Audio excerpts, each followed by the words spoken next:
June 6, 1944. On D-Day, as 150,000 Allied soldiers storm the beaches of Normandy, Hitler has a huge army just a few hours away. These forces, including powerful tank divisions, have enough power to completely crush the invasion and push the Allies back into the ocean.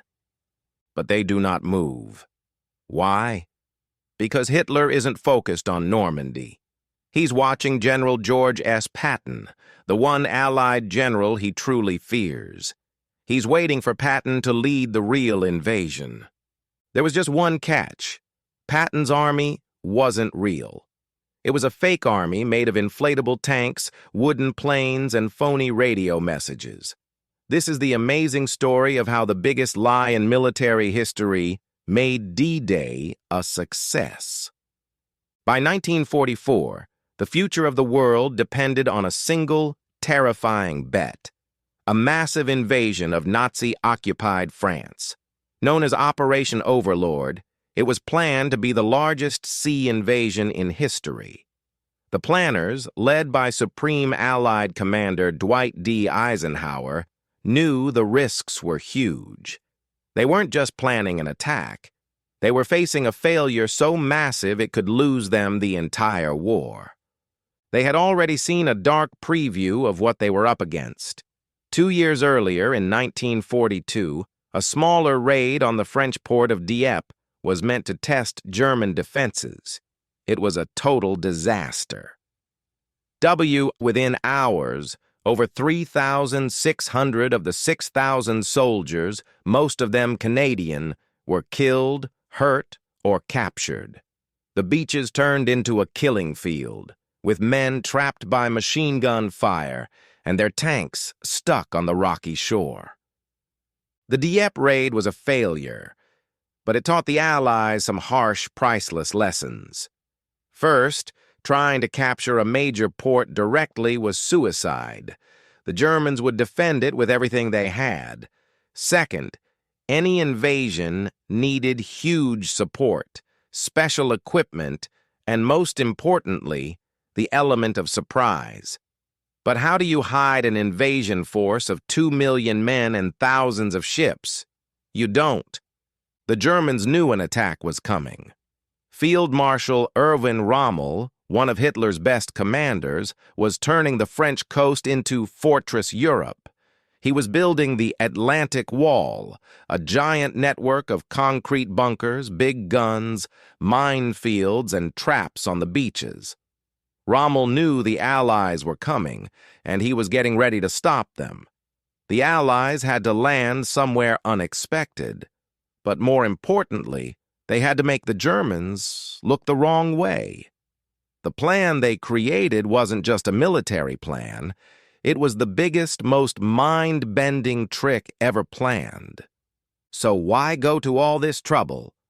Because of the scary truth of the Atlantic Wall. By 1944, the Nazis had turned the coast of Western Europe into a fortress they believed was unbreakable. This wasn't just one wall, but a deep-layered defense system built to do one thing: throw any invading army back into the sea. From Norway down to Spain, Rommel had watched over the building of thousands of concrete bunkers. These held artillery that could destroy landing boats. The beaches themselves were death traps, covered with millions of mines and a scary collection of obstacles. There was Rommel's asparagus, big wooden poles meant to stab landing craft, and Czech hedgehogs, huge steel crosses made to tear open ships and stop tanks. Behind the beaches, whole divisions were ready to fire a storm of machine guns and mortars. And behind them were the real teeth of the German army, the Panzer tank divisions. These armored units were the final punch, ready to strike and destroy any beach landing. Rommel wanted them right on the coast, ready to attack within hours. The Allies knew this. The memory of Dieppe haunted every planning meeting. A direct expected attack would lead to deaths that would make Dieppe look like a small fight. So the planners realized the only way through the Atlantic Wall wasn't to break it, but to trick the Germans into defending the wrong part of it. The most logical place to invade was the Pas de Calais. It was the shortest trip across the English Channel, had the best air cover, and was the quickest route to Germany.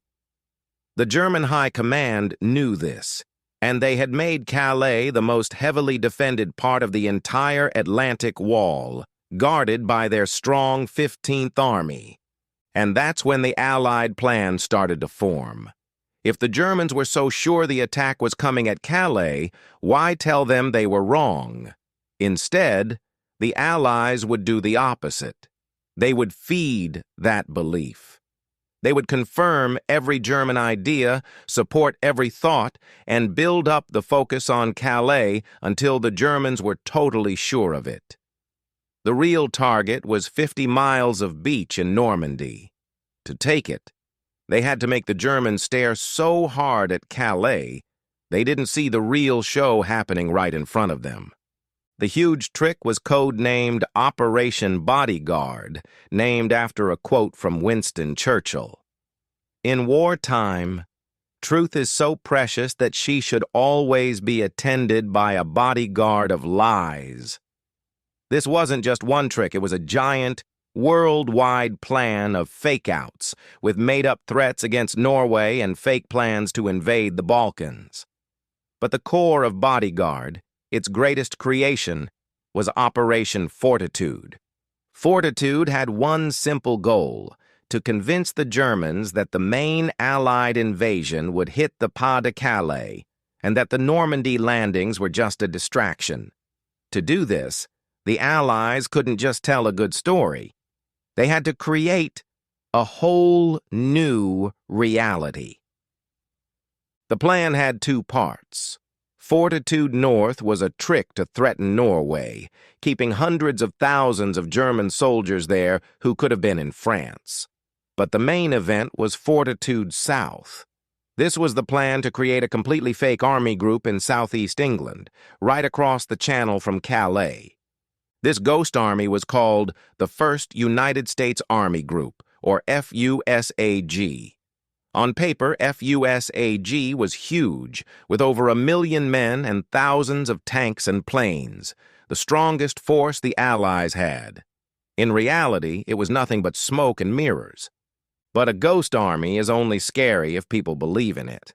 The Allies had to make FUSAG look, sound, and feel totally real to German spies. This required an almost movie-like level of detail, and to sell this grand fake-out, they needed a star to lead their ghost army.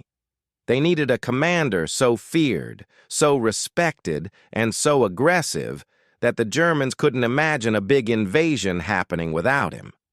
They needed the one General Hitler himself was obsessed with: George S. Patton. General George S. Patton was, simply put, perfect for the part. He was brilliant, showy, and aggressive. Most importantly, he was the American general the German High Command respected and feared the most. To them, Patton was the ultimate tank general. A German general, Gunther Blumentritt, later wrote, "We regarded General Patton extremely highly as the most aggressive panzer general of the Allies. His operations impressed us enormously. He'd earned that reputation in the tough battles of North Africa and Sicily. He moved fast, hit hard, and took big risks. The Germans saw him as the Allies' most dangerous commander.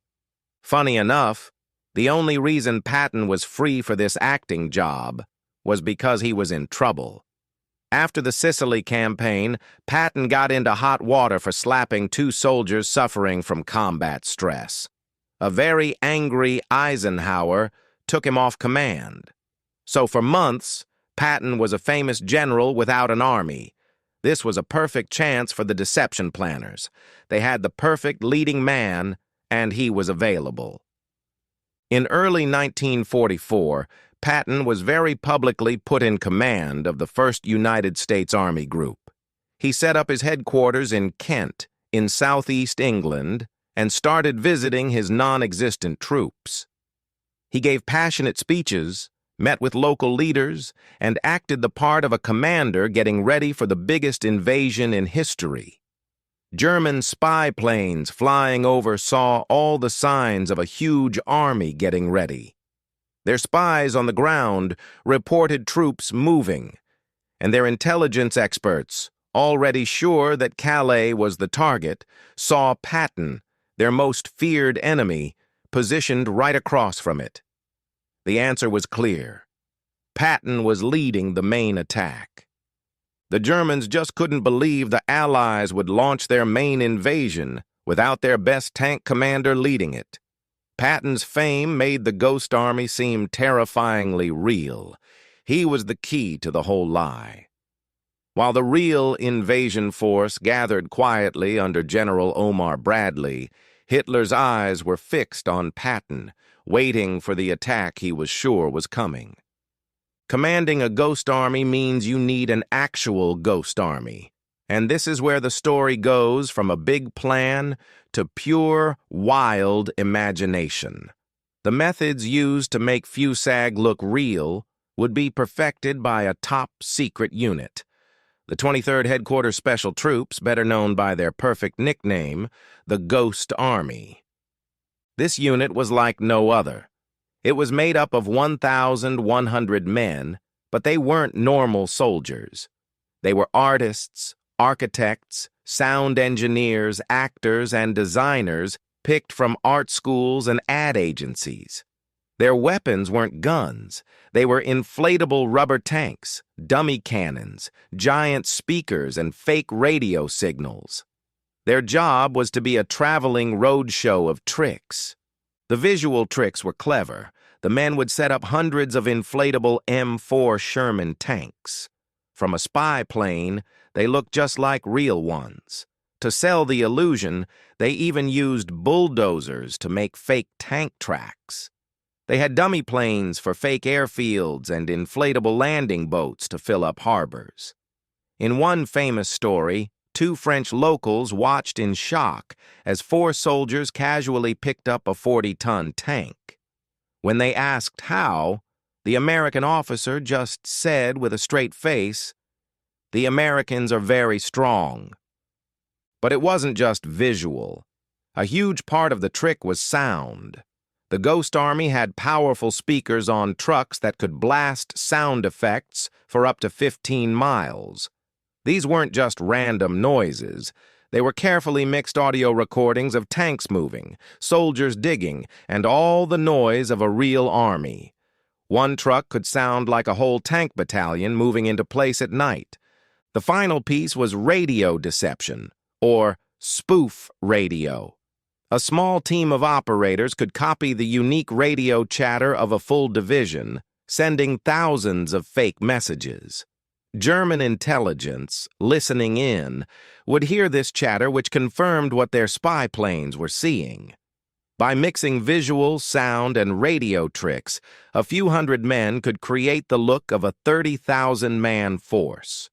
All through the spring of 1944, these methods created a huge and completely believable illusion of an army ready to attack Calais. But inflatable tanks and a famous general can only do so much.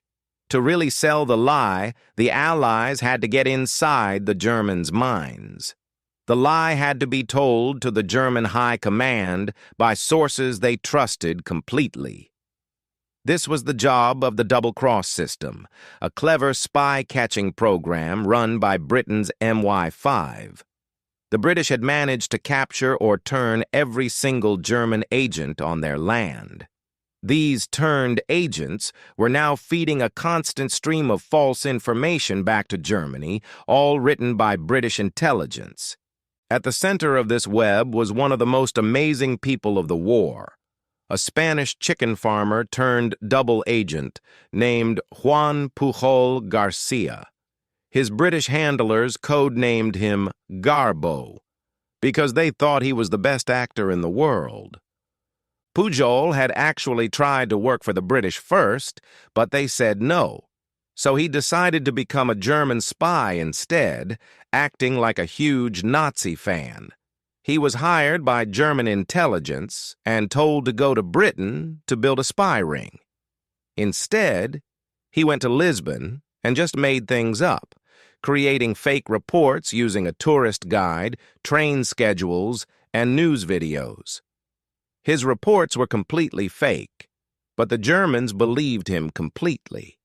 When the British finally realized what he was doing, they brought him to London and made him the star of their deception plan. With his MI5 handler, Garbo built his fake spy ring until it had 27 made-up subagents. This network became the Germans' most trusted source of information from inside Britain. The Germans paid Garbo and his fake network a fortune, millions in today's money, to fund their non-existent spying. In the weeks before D-Day, Garbo's network sent hundreds of messages to German intelligence. They were a perfect mix of true and false info, all made to paint one clear picture. FUSAG, under Patton, was building up in the southeast, and the main attack was aimed at Calais. The information from Garbo perfectly matched what German spy planes were seeing and what their radio listeners were hearing. The lie was being sold to them by their own most trusted spies. In the dark morning hours of June 6, 1944, Operation Overlord began. As 150,000 soldiers sailed for Normandy, the final part of the trick was played. Royal Air Force bombers dropped strips of metal foil called window to create fake radar signals of a fleet heading for Calais. Small boats towed radar-reflecting balloons to complete the illusion. And all over the French countryside, fake paratroopers, nicknamed Ruperts, were dropped, some with firecrackers to sound like gunfire, causing confusion and tying up German patrols. The German reaction to the real landings at Normandy was confusion and inaction. Rommel was in Germany for his wife's birthday, sure that the bad weather made an invasion impossible. When reports of landings started to arrive, they were mixed up. Was this the main attack, or the fake one they had been warned about? Hitler and his high command, completely fooled by months of tricks, were sure it was a trap.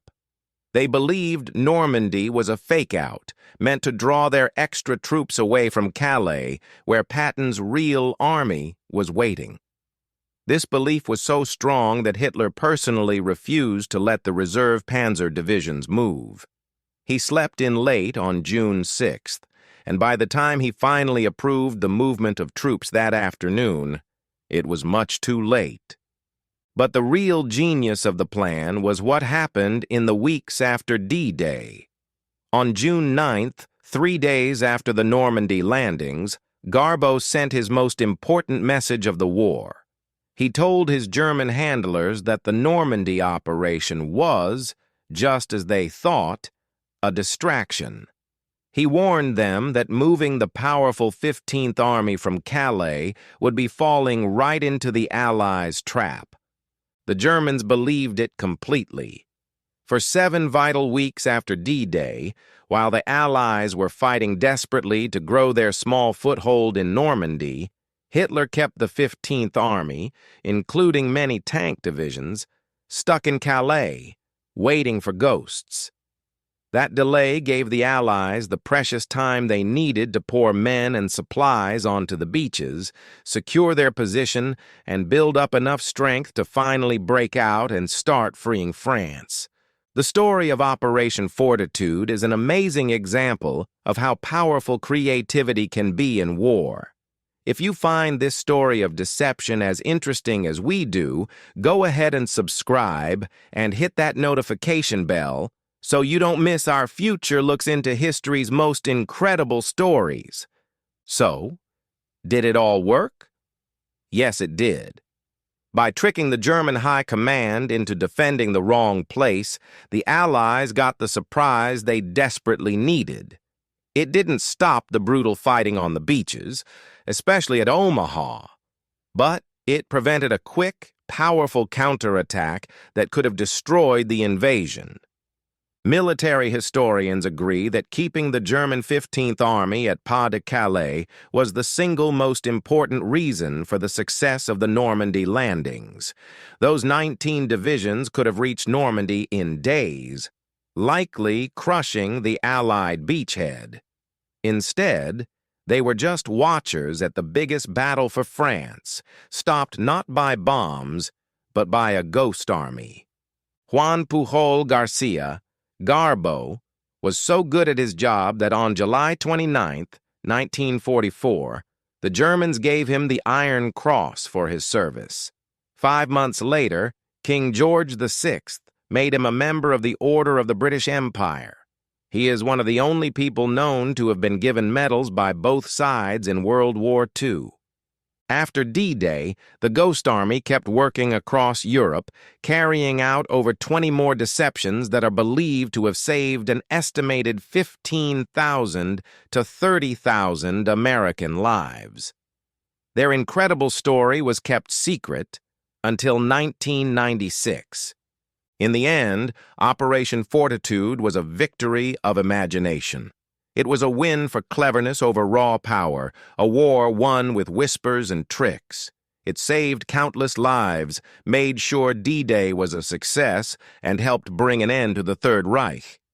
It proved that sometimes the most powerful weapon you have is a perfectly told story.